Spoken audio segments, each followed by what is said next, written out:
नमस्कार, आपका स्वागत है मित्रों। आखिरकार 3 मार्च 2026 मंगलवार के दिन साल का सबसे बड़ा चंद्र ग्रहण अब लगने जा रहा है। भारत के कम से कम 200 शहरों में ये ग्रहण स्पष्ट रूप से नजर आएगा, यानी कि 200 नगरों के अंदर ये ग्रहण दिखाई देने वाला है। ये जो चंद्र ग्रहण है ये एक प्राय खग्रास चंद्र ग्रहण है, जिसे कि हम आंशिक चंद्र ग्रहण भी कह सकते हैं। और भारत के अधिकतर क्षेत्रों में जैसे कि दिल्ली, पंजाब, राजस्थान, हिमाचल हो या फिर आपका मणिपुर हो, हर जगह से ये चंद्र ग्रहण स्पष्ट रूप से नजर आएगा। साथ ही साथ भारत के अलावा ये ऑस्ट्रेलिया, न्यूजीलैंड, अमेरिका में भी ये दिखाई देने वाला है। और ये चंद्र ग्रहण भारतीय समय के अनुसार 3 मार्च को दिन में 3:20 से लेकर शाम 6:47 तक रहने वाला है, यानी कि 3 घंटे 27 की इसकी कुल अवधि रहेगी। और इसका सूतक काल भी 9 घंटे पहले से ही मान्य हो जाएगा, यानी कि सुबह 6:20 से सूतक काल शुरू हो जाएगा। क्योंकि 3 मार्च 2026 एक ऐसी अनोखी रात होगी जो अगले 500 सालों तक दोबारा लौटकर नहीं आने वाली है। आकाश में एक ऐसा खौफनाक और चमत्कारी खेल होने जा रहा है जिसे देखकर बड़े बड़े ज्योतिष और पंडित, यहाँ तक के वैज्ञानिकों के भी पसीने छूटने वाले हैं। 500 साल बाद एक ऐसा महासंयोग बन रहा है जब राहु और केतु की काली छाया चंद्रमा की तरफ से निगलने के लिए तैयार बैठी है। लेकिन इस भयानक अंधकार के बीच में 5 ऐसी बड़ी राशियां हैं जिनके लिए कुबेर का खजाना अब खुलने को तैयार है। जी हाँ मित्रों,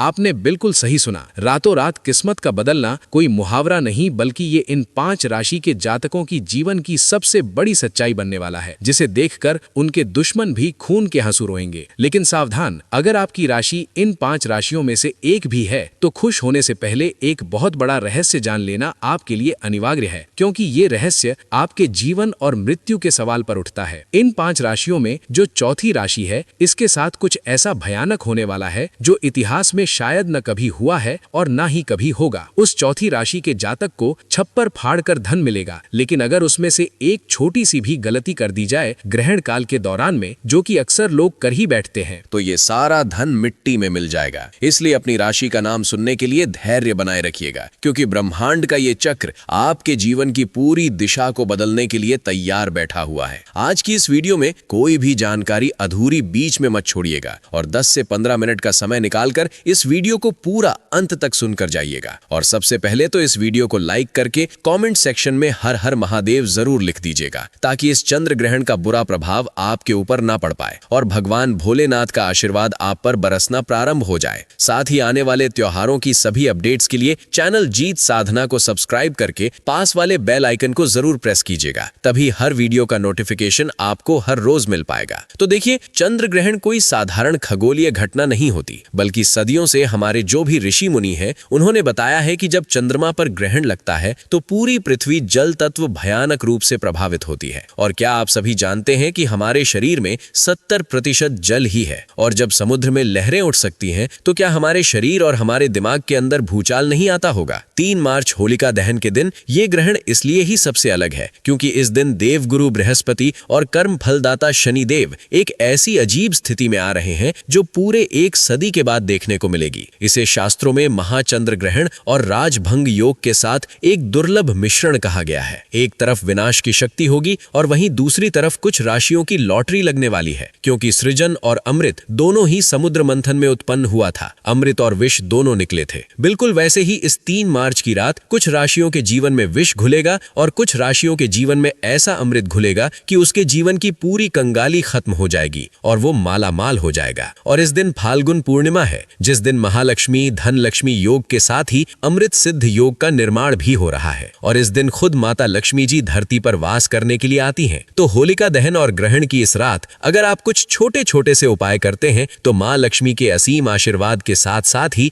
आप जीवन की अनेकों परेशानियों से भी मुक्ति पा जाते हैं और आपके जीवन में धन संबंधी परेशानियां भी खत्म हो जाती हैं। साथ ही में माता लक्ष्मी जी की कृपा से आपके पूरे जीवन में साल भर धन की वर्षा होती ही रहती है। पूरे साल आप धन संबंधी जो भी निर्णय लेते हैं उन निर्णयों में आपको फायदा ही पहुंचता है। हर उपाय के बारे में इस वीडियो में बहुत डिटेल से आपको बताऊंगी। आपके मन में जो भी दुविधा है, जो भी हड़कंप मचा हुआ है, जैसे कि होलिका दहन का सही समय क्या होगा, 2 मार्च को होलिका दहन करें या फिर 3 मार्च को, और होली कब खेलें, बरसाने में होली किस दिन मनाई जाएगी, और चंद्र ग्रहण जो कि भारत में दिखाई दे रहा है तो क्या कुछ सावधानियां विशेष रूप से हमें बरतनी ही होगी। ऐसी तमाम जानकारी आज के इस वीडियो में शेयर तो करूंगी, साथ ही आप सभी का राशिफल का हाल भी आज की इस वीडियो में एक एक करके मैं आपसे बताने जा रही हूँ। लेकिन उससे पहले आपसे निवेदन करना चाहूंगी कि अगर आप अपनी राशि का हाल, अपनी डेट ऑफ बर्थ और स्थान के अनुकूल जानना चाहते हैं तो कमेंट सेक्शन में आप सभी मुझे ये बताएं कि आप हमारे इस वीडियो को कहां से देख रहे हैं, आपका डेट ऑफ बर्थ क्या है, स्थान क्या है और आपकी राशि क्या है। आपकी राशि के अनुकूल, आपकी डेट ऑफ बर्थ के अनुकूल जो अलग से उपाय बनता पड़ेगा वो मैं आपको रिप्लाई के माध्यम से कमेंट सेक्शन में ही बता दूंगी। तो चलिए सबसे पहले मैं आपके इस कंफ्यूजन को सुलझाने की कोशिश करती हूँ कि इस बार तिथियों को लेकर जो असमंजस बना हुआ है। जैसे कि हमारे हिंदू पंचांग के अनुसार होली का त्योहार फाल्गुन मास की पूर्णिमा तिथि को मनाया जाता है और इस साल 2026 में फाल्गुन पूर्णिमा की जो तिथि है ये 2 मार्च की शाम से शुरू होकर 3 मार्च की शाम को खत्म होगी। अब यहीं पर सबसे बड़ी समस्या शुरू होती है। देखिए, आमतौर पर जिस दिन पूर्णिमा की शाम होती है उसी दिन होलिका दहन किया जाता है, लेकिन 2026 में तो 3 मार्च की शाम को यानी कि पूर्णिमा की शाम को आसमान में चंद्र ग्रहण लगा होगा। तो ऐसे में शास्त्रों का ये अटल नियम है कि अगर ग्रहण काल में कोई शुभ कार्य या फिर पूजा पाठ या फिर अग्नि प्रज्वलित की जाती है तो ये सबसे बड़ा दोष होता है। ग्रहण के समय इन चीजों को करने से बिल्कुल ही मनाही की जाती है। कोई भी होलिका दहन शुभ फल तभी प्रदान करता है जब वो शुभ मुहूर्त में किया जाए और चंद्र ग्रहण 3 मार्च को दोपहर 3:20 पर नजर आएगा, जो कि शाम 6:47 तक रहेगा। तो ग्रहण की समाप्ति के बाद ही, पूर्ण तरीके से शुद्धिकरण होने के बाद ही होली दहन हम कर सकते हैं। अब जो लोग 2 मार्च को होलिका दहन करना चाहते हैं उनके साथ भी एक बड़ी बाधा ये खड़ी हो रही है कि 2 मार्च को शाम होते ही भद्रा लग जाएगी। आप सभी जानते ही हैं कि भद्रा काल में होलिका दहन करना विनाश काले विपरीत बुद्धि जैसा माना जाता है। भद्रा में किया गया होलिका दहन परिवार, समाज और हमारे भारत देश के लिए पूरी तरीके से बर्बादी का कारण भी बन सकता है। इसलिए होलिका दहन चंद्र ग्रहण की समाप्ति के बाद ही करना सबसे ज्यादा उचित रहेगा। अब जान लेते हैं कि भारत में ये ग्रहण कहां कहां पर दिखाई देगा। तो देखिए, पूर्वोत्तर राज्यों में जैसे कि असम, अरुणाचल प्रदेश, नागालैंड, मिजोरम और मणिपुर के साथ साथ ही पश्चिम बंगाल में साफ साफ रूप से इसे देखा जा सकेगा और वहीं दिल्ली, यूपी, मुंबई और जयपुर जैसे अन्य हिस्सों तक ये आंशिक रूप से शाम के समय में यानी कि सूर्यास्त के आसपास दिखाई देगा और ये एक ब्लड मून होगा। इसी के साथ में पूर्वोत्तर भारत की अगर बात करें तो कोलकाता में बेहतरीन दृश्य इसका नजर आएगा। इसके अलावा दिल्ली, मुंबई, जयपुर, लखनऊ, पटना, बेंगलुरु, चेन्नई और कोलकाता में आंशिक ग्रहण ये दिखाई देने वाला है। ये ग्रहण चंद्र ग्रहण होगा और जिसे खगोल शास्त्र के हिसाब से ब्लड मून की संज्ञा दी गई है, यानी कि इस समय जो चंद्रमा है ये पूर्ण रूप से लालिमा से घिरा हुआ होगा और क्योंकि ये ग्रहण भारत में दिखाई दे रहा है इसलिए इसका सूतक काल भी यहाँ पर मान्य होगा। सभी नियम मान्य ही होंगे। इसीलिए मित्रों, आपसे फिर से निवेदन करना चाहूंगी कि इस वीडियो को लाइक कर दीजिएगा और साथ ही साथ अपने अड़ोसी, पड़ोसी, रिश्तेदारों के साथ जो भी आपको अगर कोई गर्भवती महिला नजर आए तो उसे भी इस वीडियो को जरूर शेयर कर दीजिएगा, क्योंकि ग्रहण का सबसे ज्यादा प्रभाव गर्भवती महिलाओं, बच्चों और बूढ़ों पर ही पड़ता है। इसलिए इस दौरान गर्भवती महिलाओं को कोई भी चीज काटनी पीटनी भी नहीं चाहिए, सुई धागे का प्रयोग बिल्कुल भी नहीं करना चाहिए और इस दौरान कढ़ाई, बुनाई या फिर खाना पीना भी नहीं चाहिए और इस दौरान अपने पेट पर गेरू का लेप या फिर आप चाहें तो लाल चंदन का लेप भी लगा सकते हैं। स्त्रियों के लिए ये समय विशेष सावधानी और सजगता का है। जब भी ग्रहण का अवसर आता है तब घर की बड़ी बुजुर्ग महिलाएं हमेशा से ये सलाह देती आई हैं कि कुछ नियमों का पालन अवश्य करना चाहिए। ये केवल परंपरा नहीं बल्कि अनुभवों से निकला हुआ अनुशासन है। इसलिए महिलाओं को चाहिए कि वे इस अवधि में कुछ आवश्यक कार्य अवश्य पूर्ण कर लें और घर के वातावरण को शांत, सुरक्षित और सात्विक बनाए रखें। ग्रहण काल के दौरान ये मान्यता रही है कि वातावरण में सूक्ष्म परिवर्तन होते हैं जिनका प्रभाव मन और शरीर दोनों पर पड़ सकता है। ऐसे में परिवार के किसी भी सदस्य को अनावश्यक रूप से घर से बाहर नहीं निकलना चाहिए। विशेष रूप से बच्चों, बुजुर्गों और गर्भवती महिलाओं को तो बिल्कुल भी बाहर नहीं जाना चाहिए। ऐसा कहा जाता है कि इस समय नकारात्मक ऊर्जा अधिक सक्रिय रहती है। चाहे कोई इसे आध्यात्मिक दृष्टि से देखे या मानसिक प्रभाव के रूप में समझे, सावधानी रखना ही बुद्धिमानी है। दुर्घटनाओं की आशंका, असावधानी या मानसिक अस्थिरता की संभावना भी इस दौरान बढ़ सकती है। इसलिए जितना संभव हो घर के भीतर ही रहकर शांत वातावरण में समय बिताना उत्तम माना जाता है। यदि बाहर जाना अत्यंत आवश्यक ना हो तो टाल देना ही बेहतर है। घर में रहकर ईश्वर का स्मरण करना, मंत्रों का जाप करना और सकारात्मक विचारों को मन में धारण करना लाभदायक बताया गया है। सूतक काल के समय भोजन और पेय पदार्थों में तुलसी दल डालने की परंपरा भी बहुत प्रचलित है। तुलसी को पवित्र और शुद्धता का प्रतीक माना गया है। मान्यता है कि तुलसी में ऐसे गुण होते हैं जो वातावरण में फैलने वाले सूक्ष्म प्रभावों को संतुलित करने में सहायक होते हैं। इसलिए ग्रहण शुरू होने से पहले ही घर में रखी खाने पीने की वस्तुओं में तुलसी के पत्ते डाल देना शुभ समझा जाता है। इससे भोजन की पवित्रता बनी रहती है। गर्भवती महिलाओं को विशेष रूप से ध्यान रखने की सलाह दी जाती है। उन्हें अपने वस्त्र के पल्लू में या अपने पास तुलसी दल रखना चाहिए ताकि वे स्वयं को सुरक्षित और मानसिक रूप से संतुलित महसूस कर सकें। इस अवधि में मंदिरों के कपाट भी बंद रखे जाते हैं। इसका उद्देश्य ये होता है कि पूजा अर्चना की शुद्धता बनी रहे। है। ग्रहण समाप्त होने के बाद स्नान करके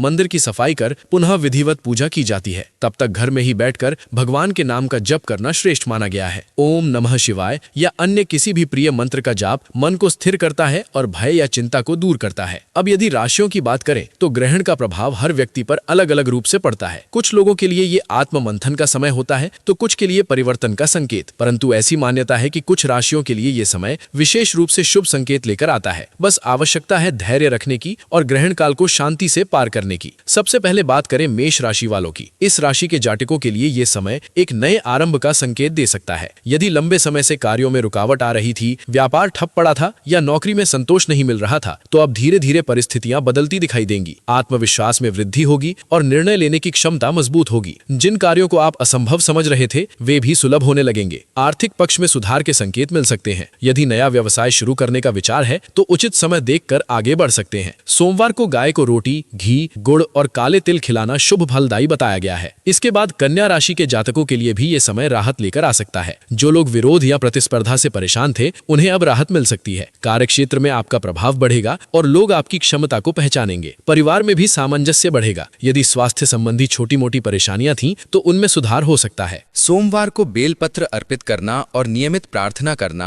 आपके लिए मानसिक संतुलन और आत्मविश्वास का स्रोत बनेगा। सिंह राशि वालों के लिए ये समय थोड़ी सतर्कता का संकेत देता है। ग्रहण का प्रभाव आपकी राशि पर होने के कारण आपको निर्णय सोच समझकर लेने होंगे। किसी पर भी आंख बंद करके विश्वास ना करें। अपने विचारों और योजनाओं को गोपनीय रखना उचित रहेगा। कार्यक्षेत्र में प्रतिस्पर्धा बढ़ सकती है, इसलिए मेहनत और लगन से काम करें। यदि किसी नए कार्य की शुरुआत करनी है तो पूरी तैयारी के साथ करें। सोमवार को शिवलिंग पर जल अर्पित कर 108 बार मंत्र जाप करने से मानसिक शांति मिलेगी और बाधाएं धीरे धीरे दूर होंगी। कुल मिलाकर ग्रहण का समय डरने का नहीं बल्कि सजग रहने का है। ये आत्मचिंतन और आत्म संयम का अवसर है। सकारात्मक सोच, प्रार्थना और संयम से इस अवधि को पार किया जाए तो इसके बाद का समय नई ऊर्जा और नई आशाओं के साथ सामने आता है। घर के सभी सदस्यों को मिलकर शांति बनाए रखनी चाहिए और एक दूसरे का ध्यान रखना चाहिए। विशेष रूप से गर्भवती महिलाओं का ध्यान रखें, उन्हें तनाव से दूर रखें, धार्मिक या प्रेरणादायक बातें सुनाएं और आराम करने दें। ग्रहण समाप्त होने के बाद स्नान कर घर की साफ सफाई करें और ताजे भोजन का सेवन करें। यदि आप भी अपने जीवन में बदलाव चाहते हैं तो इस समय को सकारात्मक संकल्प लेने का अवसर बनाइए। भगवान का नाम लीजिए, मन को शांत रखिए और विश्वास रखिए कि हर कठिन समय के बाद उजाला अवश्य आता है। हर हर महादेव और ओम नमः शिवाय का स्मरण आपके मन में साहस और स्थिरता पैदा करेगा। यही आस्था और संयम आपके जीवन को नई दिशा दे सकता है।